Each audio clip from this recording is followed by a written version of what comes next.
గుండె మీద చేసుకొని ఆలోచించుకోవాలి. రేపు మీకు ఈ పరిస్థితి ఎదురైతే ఏ విధంగా ఉంటుంది? రాజకీయ నాయకులు అంటారా, ముఖ్యమంత్రి మీద కూడా వచ్చినాయి సోషల్ మీడియాలో, కొన్ని నా మీద వచ్చినాయి, నిన్న మొన్న ఇంకో మంత్రి మీద కూడా వచ్చినాయి. సరే, రాజకీయాలలో విమర్శలు ఉంటాయి, ప్రశంసలు ఉంటాయి, మేము తట్టుకుంటాం.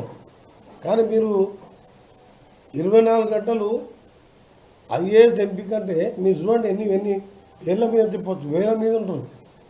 140 కోట్ల మంది ఎంతమంది ఐఏఎస్ ఐపీఎస్ ఆఫీసర్లు ఉంటారు? ఇప్పుడు వాళ్ళ ఫ్యామిలీ వాళ్ళు ఏ విధంగా ఆలోచించుకోవాలి, ఎట్లా బతకాలి మీరు? అంటే సమాజంలో మీకు ఏ ప్రింట్ కానీ, ఎలక్ట్రానిక్ కానీ, సోషల్ మీడియా కానీ మేము గౌరవిస్తాం, కానీ మీకు ఎంతో బాధ్యత ఉంటుంది. ఆ బాధ్యతను నిర్వర్తించడంలో మీరు కరెక్ట్గా ఉండాలనే నా విజ్ఞప్తి. మీరని వాళ్ళని మానసిక విధంగా ఇబ్బందులు పెట్టి మీకు వ్యక్తిగతంగా ఏమైనా చెప్పాలంటే మీకు డైరెక్ట్గా వచ్చి చెప్పొచ్చు, మీ ఇది తప్పు ఇది కరెక్ట్ అని కూడా మీరు చెప్పొచ్చు. కానీ మీ సోషల్ మీడియా ఛానల్ పెట్టి, అందుకనే మీ సోషల్ మీడియా వాళ్ళని కూడా విమర్శిస్తలేదు. మీరే ఆలోచించుకోవాలి. మీకు రేపు పరిస్థితి అయితే ఏదో విధంగా మీరేమైనా చేసినా చేయకుండా మీ మీద కోపం ఉన్నా లేదని పెట్టుకోవచ్చు. దీనికి లిమిట్ లేదు కదా, దీనికి ఏం మీద అబ్జెక్షన్ లేదు కదా. దీనికి పెట్టుకుంటే అప్పుడు మీరు ఎట్లా ఉంటారు? ఇప్పుడు ఐఏఎస్ ఆఫీసర్ పరిస్థితిలో ఉంటే మీ పరిస్థితి ఏంది, మీ ఇంట్లో పరిస్థితి ఏంది, మీ బంధువుల పరిస్థితి ఏంది?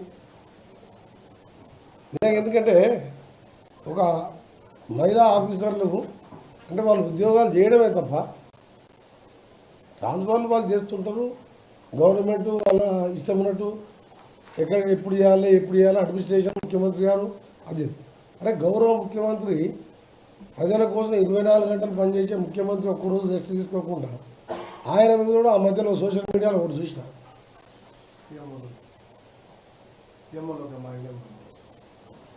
సీఎంఓ మైలేజ్ ఒకటి, అంతకంటే ముందు ఇంకా ఘోరమైన వీడియో చూసినాం.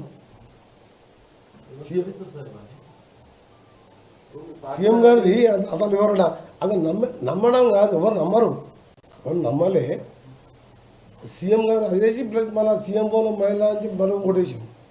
ఇవన్నీ అది సీఎంఓ గారిది, సీఎం గారి ఫస్ట్ వచ్చింది చూసినా కానీ సెకండ్ వచ్చింది చూడలే, ఎవరో చెప్పింది. రెండోది మన ఒక ఇన్ఛార్జ్ మినిస్టర్ మొదటిసారి ఎమ్మెల్యే అది అని చెప్పి నిన్న మనం మళ్ళీ నేను చెప్పేది ఒకటి ఏంటంటే, మా మీద వేసుకోండి ఒకసారి, మా మీద వేయండి, కొన్ని రోజులు బాధపడతాం. మాకు కూడా భార్య పిల్లలు వాళ్ళు కూడా బాధపడతారు, మా బంధువులు బాధపడతారు, మా కార్యకర్తలు బాధపడతారు. కానీ ఆఫీసర్లు పైన ఐఏఎస్ ఆఫీసర్ని చూడకుండా అసలు ఎక్కడ పోతుంది అర్థమవుతలేదు నాకేది. లేదండి, నా మీద కాదు, బాగా సీఎం మీద నువ్వు వేసినావు, నువ్వు కాదు. సీఎం గారు పోతున్నట్టు బండి నడుపుతున్నాడు, ఫోటో వేసి పెట్టిన ఐటమ్. సీఎం వల్ల మహిళ ఆఫీసర్ మొత్తం ఎప్పుడో సీఎం చూసిన మహిళా ఆఫీసర్ సీఎం గారు ఎప్పుడన్నా ఆఫీసర్ మీరు చూసినా ఏం ఐటమ్ అది? నేను మన మొదటిసారి ఎమ్మెల్యే ఇన్ఛార్జ్ మినిస్టర్ అని, ఇప్పుడేమో నల్గొండ మినిస్టర్, చంద్రబాబు మినిస్టర్ అని ఇవన్నీ మీరు చూసినా మీరు దింకారా దానికి? అదే ఎవరు అనుకుంటే మీరు వేస్తున్నారు. అది కాదు, దానికి పొద్దు ఉదయమే డీజీపీ గారితో క్లియర్ కట్గా మీరు పోలీస్ పరంగా రిపోర్ట్ చేయాలని గంట సేపు శివధర్ రెడ్డి గారితో డిస్కస్ చేయడం జరిగింది. మీరు సమగ్ర విచారణ చేయాలని చెప్పి వారు గంట సేపు వారితో చర్చించడం జరిగింది.